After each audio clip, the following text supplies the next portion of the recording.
ప్రజా సమస్యలను నేరుగా తెలుసుకొని పరిష్కరించేందుకు ముఖ్యమంత్రి నారా చంద్రబాబు నాయుడు ప్రతి శనివారం ఏర్పాటు చేసినటువంటి కార్యక్రమానికి ప్రజలు పెద్ద ఎత్తున తరలివస్తున్నారు. ప్రజలతో పాటు కూడా అవుట్ సోర్సింగ్ ఉద్యోగులు కొంతమంది ఇక్కడికి వచ్చి వాళ్ళ సమస్యలు వినియోగించుకునే ప్రయత్నం అయితే చేస్తున్నారు. ప్రస్తుతం మనతో ఉన్నారు, వాళ్ళతో మాట్లాడే ప్రయత్నం చేద్దాం. మేడం, మీరు అవుట్ సోర్సింగ్ సంబంధించినటువంటి విధుల్లో పాల్గొన్నారు. ఎక్కడి నుంచి వచ్చారు, ఏంటి మీరు? మేము విజయవాడ నుంచి వచ్చామండి. అవుట్ సోర్సింగ్ ఎంప్లాయీస్ అసోసియేషన్కి నేను జనరల్ సెక్రటరీ అండి. నా పేరు రాజశ్రీ. యాక్చువల్గా మా స్కూల్స్ స్టేట్ వైడ్గా 125 వరకు ఉన్నాయండి, కాలేజెస్ స్కూల్స్ కలిపి. దాంట్లో అనంతపురము, పల్నాడు డిస్ట్రిక్ట్లోని దగ్గర ఒక 30 మంది వరకు తీసేశారండి. వాళ్ళకి న్యాయం జరగాలి అన్న ఉద్దేశంతో మేము ఇక్కడికి వచ్చామండి. యాక్చువల్గా ఎటువంటి రీజను లేకుండా తీయకూడదు అన్నది ఉన్నది.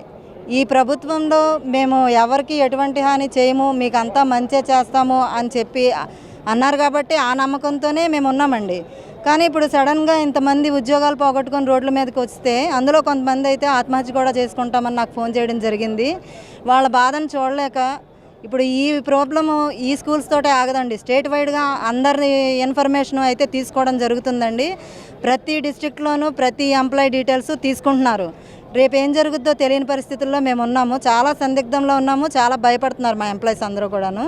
వాళ్ళందరికీ న్యాయం చేయాలన్నదే మా ఉద్దేశం. దానికోసమే మేమంతా ఇక్కడికి వచ్చామండి.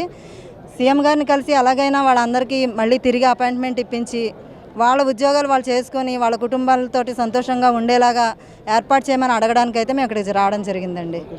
అంటే మొత్తం ఈ గురుకుల పాఠశాలకు సంబంధించి రాష్ట్ర వ్యాప్తంగా ఎంతమంది ఉద్యోగుల్ని తొలగించారు, అంటే తొలగించి ఎన్నాళ్ళైంది మేడం?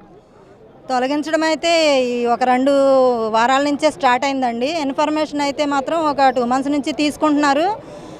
ఈ 2 weeks నుంచి మాత్రం రోజుకు ఒక 10 మందిని చొప్పున తీసేస్తున్నారండి. ఆల్రెడీ పనిచేస్తుంటూ ఉండగానే వాళ్ళ ప్లేసుల్లో ఇంకొకళ్ళు వచ్చి కూర్చొని రేపు మాకు ఆర్డర్ వచ్చేస్తుంది, మీరు వెళ్ళిపోవాలి రేపు అని బెదిరింపు ధోరణిలో ఉన్నారండి. ఈ సంబంధించి ఉన్నతాధికారులను కలిసే ప్రయత్నం కానీ మీ సమస్యలను గోడిని వెళ్ళబుచ్చేటటువంటి ప్రయత్నం చేయలేదా? చేశామండి. లాస్ట్ మంత్ 11వ తారీఖు లోకేష్ గారిని కలిసాము. సార్ అయితే ఎటువంటి అన్యాయం జరగదు, మీకు మీ సమస్యలన్నీ మాకు ముందుగానే తెలుసు, మీకు మేము ఎప్పుడు న్యాయం చేస్తామనే చెప్పారు. ఈ రోజైతే బీసీ మినిస్టర్ సవితమ్మ గారిని కూడా కలవడం జరిగిందండి. మేడం గారు కూడా ఒకటే చెప్పారు, మీకు ఎవరికి ఎటువంటి అన్యాయం జరగదు, మీకు మేమంతా న్యాయం చేస్తాము అని చెప్పారు. ఆ నమ్మకంతో ఆ ధైర్యంతో మా వాళ్ళందరూ కూడా మేము ధైర్యం ఇవ్వడానికి ప్రయత్నిస్తున్నామండి. అంటే ఇప్పుడు సంబంధించి ఒకవేళ అటువంటి వాళ్ళకి ఉద్యోగ అవకాశాలను రాకపోయినట్లయితే అంటే వేరే ప్రయత్నాలు చేసుకునేటువంటి అవకాశాలు ఉంటాయి మేడం వాళ్ళకి?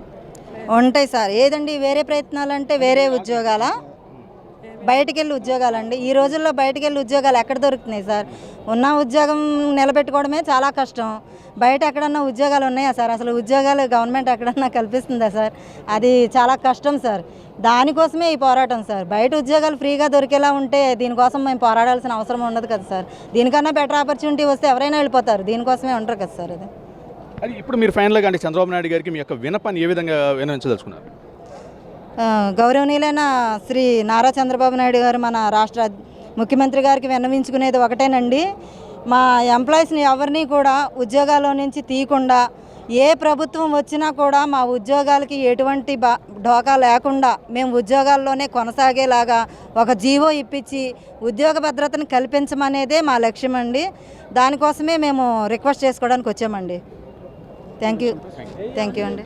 అయితే ఏళ్ల తరబడి కూడా ఉద్యోగాన్ని నమ్ముకొని కుటుంబ పోషణ సాగిస్తున్నటువంటి తమకు గత కొన్ని రోజులుగా ఏదైతే ఉద్యోగ భద్రత లేని నేపథ్యంలో సుమారు 40 మందిని కూడా ఆ ఉద్యోగాల నుంచి తొలగించారు. ఈ క్రమంలో వాళ్ళకి ఏంటంటే మరొక ప్రత్యామ్నాయం లేని నేపథ్యంలో కూడా ఆత్మహత్యలకు పాల్పడే పరిస్థితులు ఉన్న నేపథ్యంలో కూడా ఇప్పటికే మేము ఏదైతే నారా లోకేష్ గారిని కలిసాము, ఈ క్రమంలోనే ముఖ్యమంత్రి చంద్రబాబు నాయుడు కలిసి కూడా తమ గోడిని వెళ్ళబోసడానికి అయితే ఇక్కడికి వచ్చామని అయితే ఏదో గురుకుల పాఠశాల పనిచేసేటువంటి అవుట్ సోర్సింగ్ వాళ్ళైతే చెప్తున్న పరిస్థితి. ఇప్పటికైనా ముఖ్యమంత్రి గారు కూడా స్పందించి కూడా తమ యొక్క ఉద్యోగ భద్రత కల్పించి తమకు భరోసాగా నిలవాలని వాళ్ళైతే వినియోగించుకున్న పరిస్థితి. కెమెరామ్యాన్ చంటితో వరప్రసాద్, RTV మంగళగిరి జాతీయ కార్యాలయం నుంచి. మరిన్ని వీడియోస్ కోసం ఛానల్ ని సబ్స్క్రైబ్ చేయండి, లేటెస్ట్ అప్డేట్స్ కోసం వాట్సాప్ ఛానల్ ని ఫాలో చేయండి అండ్ లింక్ డిస్క్రిప్షన్ లో ఉంది.